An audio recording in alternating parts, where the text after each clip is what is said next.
ঢাকাই সিনেমার এ প্রজন্মের নায়ক আরিফিন শুভ 2023 সালে শেখ মুজিবের বায়োপিক মুজিব একটি জাতির রূপকার সিনেমা দিয়ে বেশ আলোচনায় আসেন, কেননা তিনি সেই চলচ্চিত্রটিতে ৳1 পারিশ্রমিকে অভিনয় করেছিলেন। তবে বিনিময়ে পেয়েছিলেন রাজুকের 10 কাঠার একটি প্লট। শেখ হাসিনা সরকারের সময় সংরক্ষিত কোটায় এই প্লট বরাদ্দ পেয়েছিলেন অভিনেতা আরিফিন শুভ, যা বাতিলের সিদ্ধান্ত নিয়েছে রাজুক।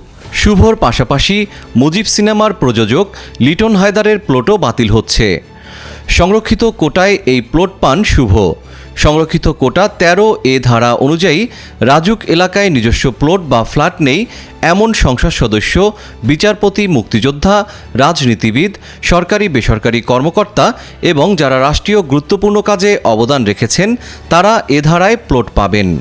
এ ধারা অনুযায়ী গত বছরের 27 নভেম্বর অনুষ্ঠিত রাজুকের বোর্ড সভায় পূর্বাচল নতুন শহর প্রকল্প থেকে শুভকে 10 কাঠা এবং প্রযোজক লিটন হায়দারকে 3 কাঠার একটি প্লট বরাদ্দ দেওয়ার সিদ্ধান্ত হয়।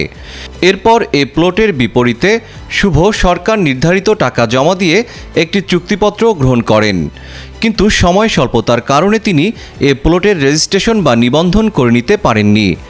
এরই মধ্যে গত 5 আগস্ট আওয়ামী লীগ সরকার ক্ষমতাচ্যুত হওয়ার পর শুভর প্লটসহ গত 15 বছরে রাজনৈতিক বিবেচনায় বরাদ্দ দেওয়া প্লটগুলো নিয়ে হিসাব নিকাশ শুরু হয়। এরই ধারাবাহিকতায় আরিফিন শুভ ও লিটন হায়দারের প্লট বাতিলের সিদ্ধান্ত নিয়েছে রাজুক।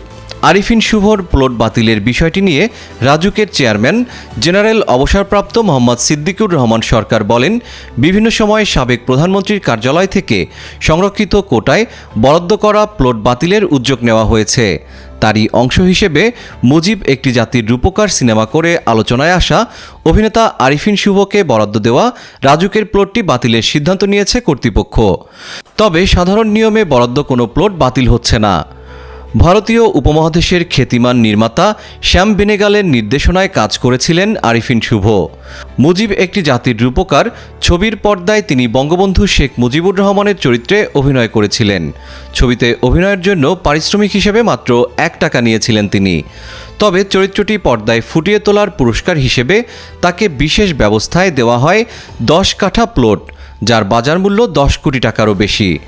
একইভাবে চিরঞ্জীব মুজিব সিনেমার প্রযোজক লিটন হায়দারও পূর্বাচলে 3 কাঠা প্লট পেয়েছিলেন।